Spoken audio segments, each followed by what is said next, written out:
Boa tarde, bem-vinda, bem-vindo ao Liga IBCL Online 2021, a nossa conferência Identidade. Esta tarde, nós vamos rapidamente falar um pouco sobre unidade e amor. Como você viu no vídeo da abertura esta manhã, nós fizemos uma opção única. A IBCL será uma igreja acolhedora que vive em unidade e amor. Não há outra opção. Não há outra alternativa. Porque isso é a única alternativa que nos coloca no centro da vontade de Deus. No coração de Deus.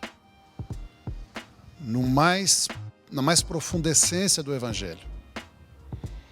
E nós vamos dizer que o acolhimento mútuo entre nós, uns aos outros, ele se desdobra em dois grandes estados. O estado de unidade e o estado de amor. Vamos ver na nossa Bíblia a questão da unidade ali na carta de Paulo aos Efésios. Capítulo 4, verso 1 em diante. Rogo-vos, pois eu, o prisioneiro no Senhor, eu Paulo, movido pelo Espírito Santo, eu que estou experimentando as cadeias em Cristo, estou preso porque sou cristão, sou pregador do Evangelho, sou evangelista, sou apóstolo, que andeis de modo digno da vocação que foste chamados. Olha que interessante, esse começo aí. Paulo está falando o seguinte, olha, não é qualquer um que está falando para você não. É alguém que pagou o preço e está pagando o preço de seguir a Cristo. Eu estou preso em Roma e vou ser morto pela minha fé.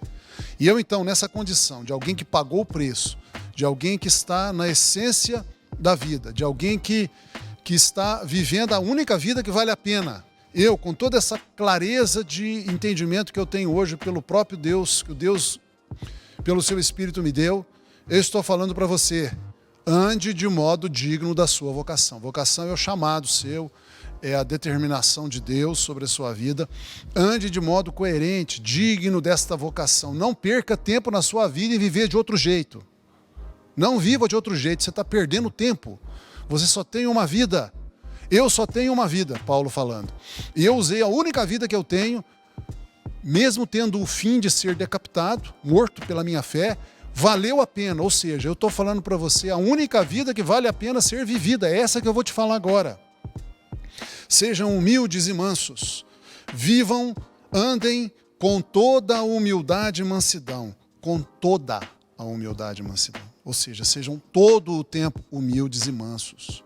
Não deixe que a soberba e o orgulho entrem no seu coração, nem um pouquinho. Não faça isso.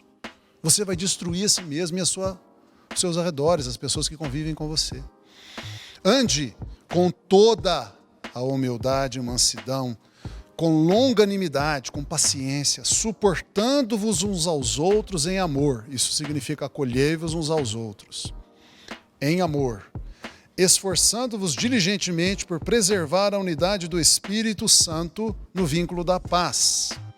Veja que nesses dois versículos, o versículo 2 e o versículo 3, nós temos aí os três conceitos.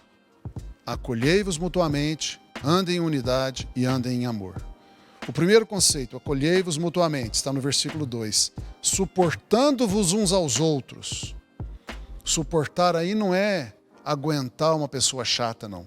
Suportar aí é suporte, ajude, edifique, dê base, dê suporte para que o outro consiga ser promovido. Ajude um ao outro. Acolha um ao outro. O acolhimento tem a ideia do suporte, de dar base para o outro poder progredir, crescer em Cristo, ser edificado. Segundo conceito, unidade.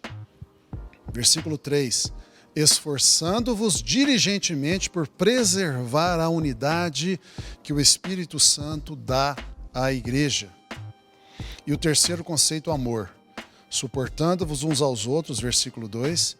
Em amor. Então nós temos os três conceitos da nossa conferência, da nossa Liga IBCL 2021 aí, nesses dois versículos. Acolham-se uns aos outros, ajudem uns aos outros, suportem, deem suporte uns aos outros, edifiquem uns aos outros, sirvam uns aos outros. Mantenham a unidade entre vocês, a unidade que o Espírito Santo já criou, e amem-se uns aos outros. Quando você vai no versículo 7, você vê Paulo, o Espírito Santo, usando Paulo, para dizer como é que essa unidade, esse amor, esse acolhimento mútuo funciona na igreja.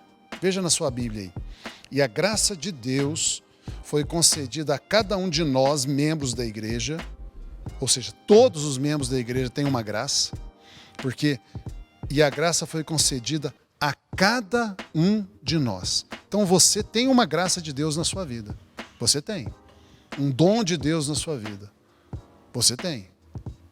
Talvez você não percebeu, mas você tem. Se você é uma pessoa que se entregou a Cristo, se converteu a Cristo, nasceu de novo, você tem uma graça de Deus na sua vida. Alguma coisa Deus deu para você. Um talento, um dom, um ministério, uma capacidade, Deus deu. Porque a graça foi concedida a cada um de nós, segundo a proporção do dom de Cristo.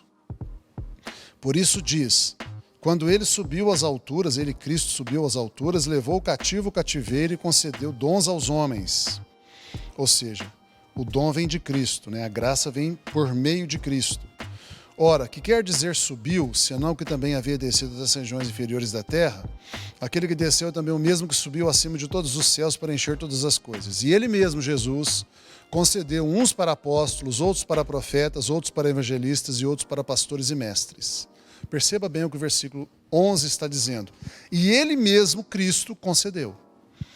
Então, quando tem um irmão ou uma irmã servindo na igreja, você deve ver que aquele dom com que ela serve e ele serve, é Cristo que deu para a igreja. Ou seja, você está recebendo um presente de Jesus por meio daquela pessoa.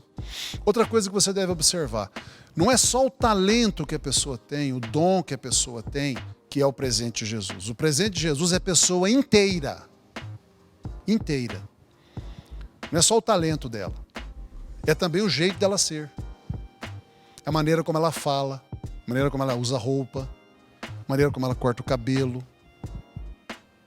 se ela é introvertida ou extrovertida. A pessoa inteirinha foi dada. Jesus recebeu a pessoa inteirinha, acolheu a pessoa inteira, entrega ela inteira para você e espera que você a acolha inteira. Ou seja, é errado eu ficar assim. Vamos dar um exemplo de alguma coisa que acontece na igreja, né? Vamos dizer algo que acontece no culto. Ministério com crianças. É errado eu ficar assim, puxa vida. Até que a equipe de crianças cuida bem das crianças e tal, mas elas podiam ter um jeito diferente. Não. O jeito que ela está sendo é pecado? Não. Então deixa esse jeito delas. Ah, não, mas eu gosto do que elas fazem, mas o jeito que elas fazem eu não gosto muito. Não, não é para você gostar ou não gostar. Jesus já gostou dela, do jeito que ela é. E você deve acolhê-la e gostar dela do jeito que ela é, porque Jesus gosta dela do jeito que ela é. Percebe? Ele mesmo concedeu uns para tal ministério, tal ministério, tal ministério, tal ministério. Ele concedeu. Ele deu de presente a pessoa inteira. E ele não quer que você fique reclamando por um defeito no presente que ele deu. Ah, eu gostei desse pedaço do presente, mas não gostei daquele outro pedaço. Já imaginou você receber um presente? Ou melhor, você dar um presente para alguém?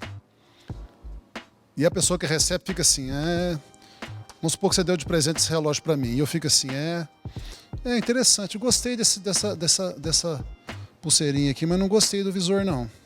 Não, esse botãozinho demais, não quero isso não. Nossa, um formato, eu queria redondo, eu não queria desse formato aqui.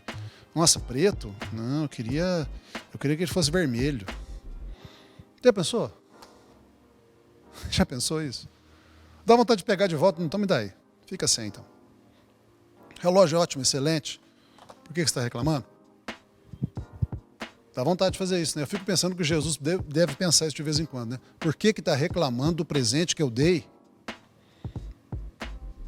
Eu recebi, para mim é bom, eu sou o dono da igreja. Eu dei de presente, para que ficar reclamando, pondo defeito? Para que isso? É errado, tem que mudar isso. Se você é assim, irmão, mude. Para com isso. Para porque isso está errado. Pecado. Coração mau. Joga fora. Agradeça a Deus. Obrigado, Senhor. Porque aquelas irmãs estão cuidando das crianças do jeito que elas podem, do jeito que elas fazem, e nós estamos satisfeitos. Obrigado, Senhor. Nós só não vamos aceitar pecado. Pecado a gente não aceita, porque Jesus também não aceita. Ele acolhe o pecador, mas não o pecado do pecador. Então, se uma pessoa que tem ministério entre nós vier junto com o seu pecado, o pecado tem que ficar de fora. Vem só ele, sem o pecado. Mas se é meramente o jeito de ser, o temperamento e coisas que não são pecado, nós vamos aceitar do jeito que a pessoa é, porque é um presente de Jesus e ele acolheu e nós também vamos acolher. Meu Deus do céu, que coisa boa. E ele fez isso com vistas, versículo 12, ao aperfeiçoamento dos santos, para o desempenho do seu serviço, para a edificação do corpo de Cristo. Ou seja, aquelas pessoas com jeito de ser, elas edificam o corpo, até que todos cheguemos à unidade da fé e do pleno conhecimento do Filho de Deus, a perfeita varonilidade, à medida da estatura da plenitude de Cristo, para que não mais sejamos como meninos, agitados de um lado para outro e levados ao redor por todo vento de doutrina, pela artimanha dos homens, que pela astúcia com que induzem ao erro. Ou seja, aquele irmão e aquela irmã, do jeito que eles são, eles protegem você contra o erro, eles edificam você em Cristo, eles levam você a ser perfeito como Jesus é, do jeito que eles são, do jeito que eles são, do jeito que eles são. Ah, mas aquele irmão lá, na hora que vai tocar, ele não toca da melhor maneira possível, segundo o padrão do Hillsong da Austrália. Não tem problema. Não tem problema. Se o irmão quiser se aperfeiçoar, faz bem. A Bíblia diz: tangei com arte. O irmão pode melhorar e buscar aperfeiçoar para servir o Senhor com mais qualidade. Até desejável isso. Todos que são de Deus querem a excelência. Mas, enquanto ele está naquela limitação, e se ele pode compor ali um louvor razoavelmente bem, nós não vamos ficar aqui sentados reclamando disso. Pelo contrário, nós vamos entrar no louvor que aquele irmão e aquela irmã está conduzindo ali, ajudando a conduzir. Nós vamos ser gratos pelas pessoas que o Senhor coloca aqui. Ele está nos edificando. E nós aceitarmos como Ele é, nos edifica em Cristo, nos faz ser perfeitos como Jesus é, porque Jesus aceitou a todos nós imperfeitos. Quando você vai evangelizar, você evangeliza perfeitamente? Provavelmente não, assim como eu também. Provavelmente não evangelizo com perfeição. Mas o Senhor aceita que nós evangelizemos. Evangelizemos.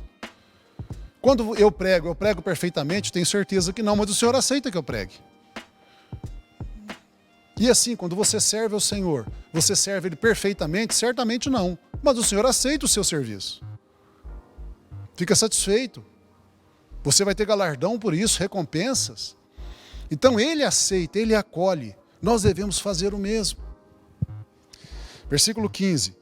Mas seguindo a verdade em amor, cresçamos em tudo naquele que é a cabeça, Cristo, de quem todo o corpo, bem ajustado e consolidado pelo auxílio de toda junta, segundo a justa cooperação de cada parte, efetua o seu próprio aumento para a edificação de si mesmo em amor, cada um sendo do jeito que é.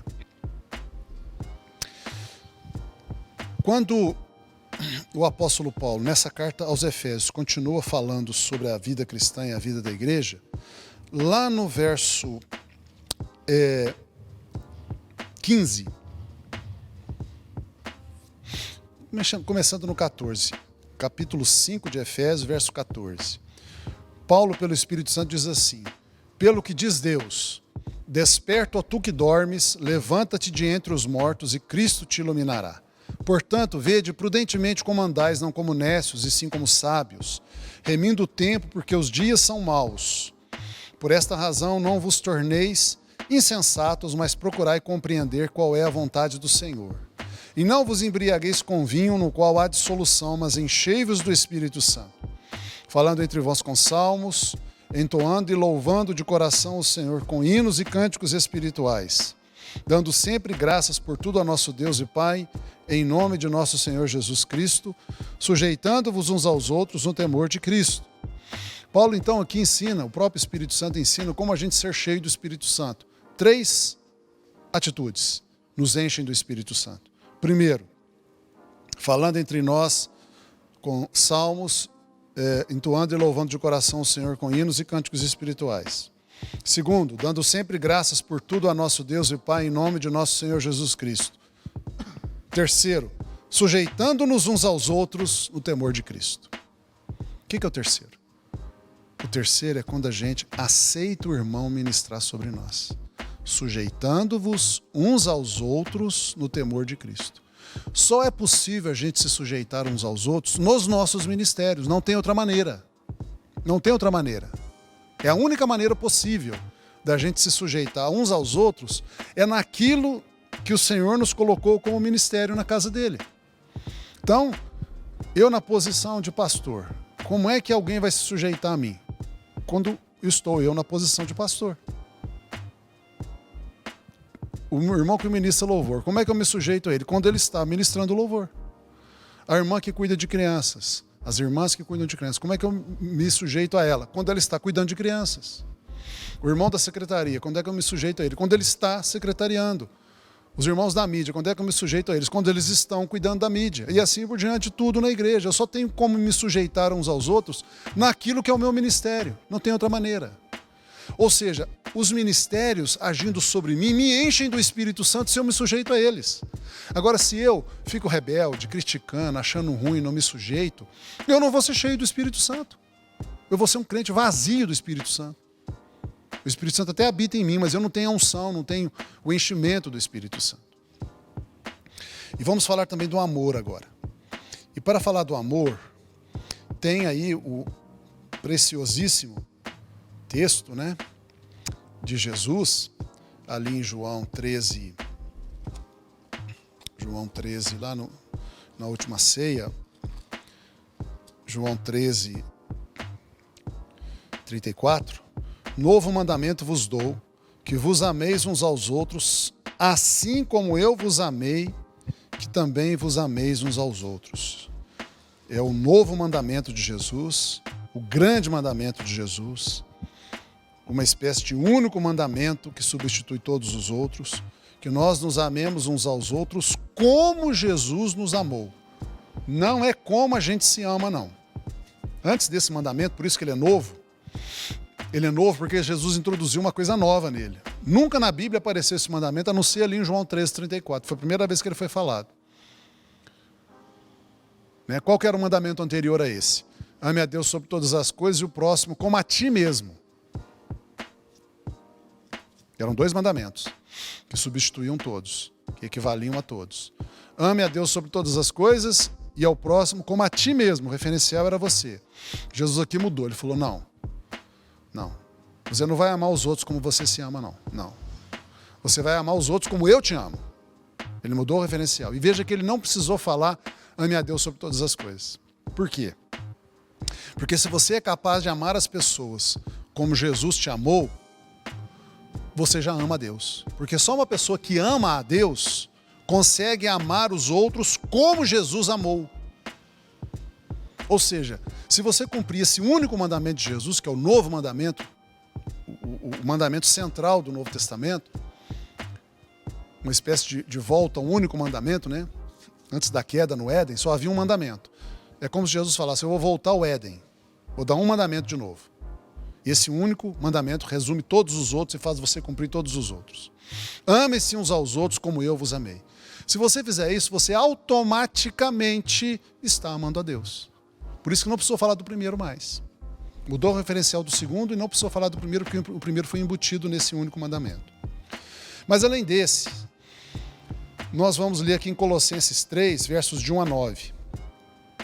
Portanto, se fostes ressuscitados juntamente com Cristo, buscai as coisas lá do alto onde Cristo vive, assentado à direita de Deus. Pensai nas coisas lá do alto, não as que são aqui da terra, porque morreste e a vossa vida está oculta juntamente com Cristo em Deus. Quando Cristo, que é a nossa vida, se manifestar, então vós também sereis manifestados com ele em glória. Fazei, pois, morrer a vossa natureza terrena. Prostituição, impureza, paixão lasciva, desejo maligno e a avareza, que é a idolatria. Por estas coisas é que vem a ira de Deus sobre os filhos da desobediência.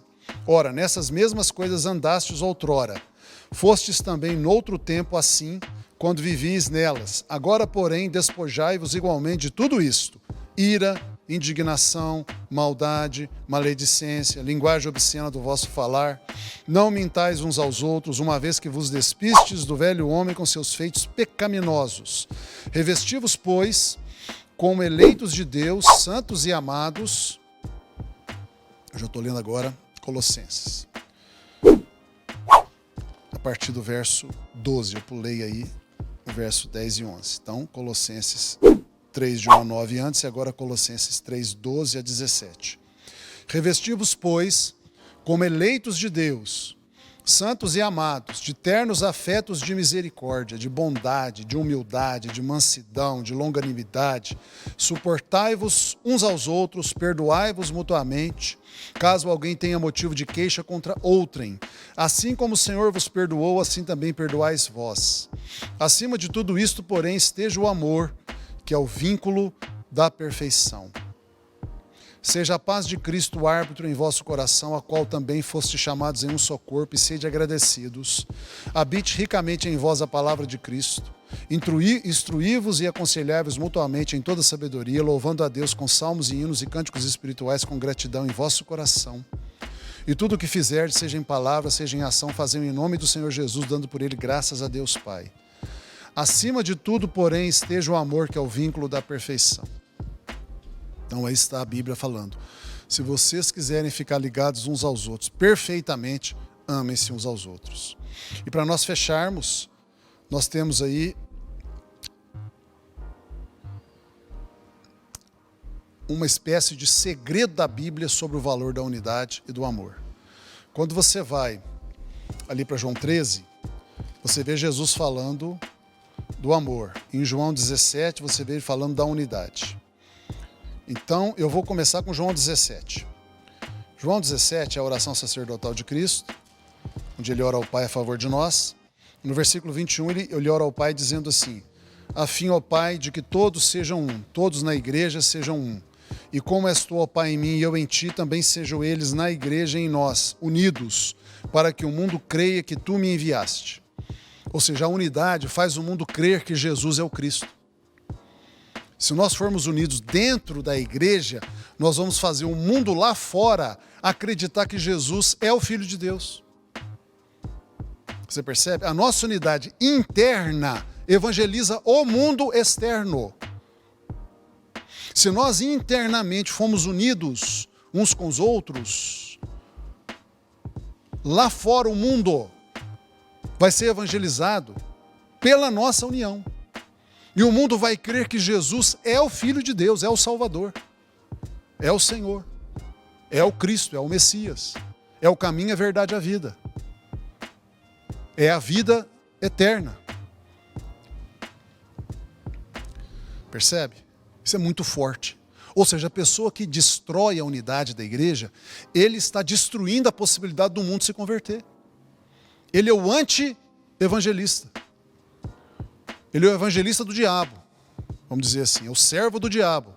Então, uma pessoa que está numa igreja e destrói a unidade da igreja, que está trabalhando para destruir a unidade, que está sabotando, que está nos bastidores, nos corredores, falando mal dos pastores, dos líderes, da igreja, dos ministérios, que fica formando partidos dentro da igreja, que fica achando que é melhor que os outros, que está semeando contenda entre irmãos, que está falando mentiras, maldizendo, traindo, sabotando, fazendo projetos gananciosos, projetos egoístas, que está trabalhando para destruir a unidade da igreja, é um servo do diabo, servo de Satanás. Ele está impedindo a conversão do mundo. Impedindo a conversão do mundo. Porque o mundo só crerá que o Pai enviou o Filho se vir unidade entre nós. Se não vir unidade, o mundo não crê. Você pode esguelar de pregar o Evangelho, pregar nas praças, pregar nos ônibus, comprar todos os canais de todos os horários de todos os canais de televisão e encher a cabeça do povo com o Evangelho. Pode distribuir bíblias e folhetos e jornais. Pode inventar métodos e módulos. Pode fazer casas de paz. Pode fazer pregação na praça. Pode fazer célula. Pode fazer conferências evangelísticas. Pode alugar o LTC. Pode fazer o que você quiser que o mundo não vai crer. Porque não tem unidade na igreja. Isso é igreja local. Isso não está falando de unidade entre as igrejas locais. Não está falando disso. Está falando de unidade na igreja local. Porque o único lugar possível de ter unidade é na igreja local. Nós não temos a obrigação de IBCL sermos unidos com a igreja X. Não temos obrigação, não é isso que Jesus está falando. Não é isso. Esse tipo de unidade, ela existe só em linhas gerais. Nós nos damos bem, nós não falamos mal, maldosamente, levianamente de igrejas que estão andando corretamente. Denunciamos as seitas e heresias, sim, porque a Bíblia fala para fazer isso. Mas nós não ficamos aí procurando falar mal, levianamente das igrejas que são boas. Pelo contrário, nós temos amizade. Eu tenho amizade com vários pastores em Lavras. Sempre tive há muitos anos, fui amigo de vários pastores aqui, sou amigo de vários irmãos de outras igrejas boas. Essa é a unidade possível, uma unidade mais superficial, uma unidade nas coisas essenciais, onde a gente só pode ser plenamente unido é na igreja local. Só aqui que a verdadeira unidade, que é essa palavra de Jesus, que esse pedido dele, pode ser vivido na plenitude que ele pediu aqui na igreja local, só na igreja local.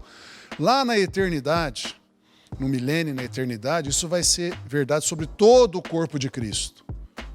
Mas, por enquanto, essa unidade aqui de João 17, 21 só é possível na igreja local. Só é possível na igreja local. E basta ser na igreja local. Se a gente for unido aqui dentro, já está feito, já está resolvido.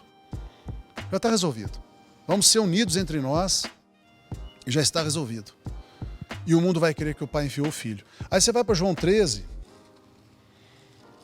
35, Jesus fala assim: nisto conhecerão todos que sois meus discípulos, se tiverdes amor uns aos outros. Então veja bem, a unidade faz o mundo crer que Jesus é o Cristo. O amor faz o mundo vir para a igreja. Então não basta apenas fazer o mundo ficar convencido que Jesus é o Cristo.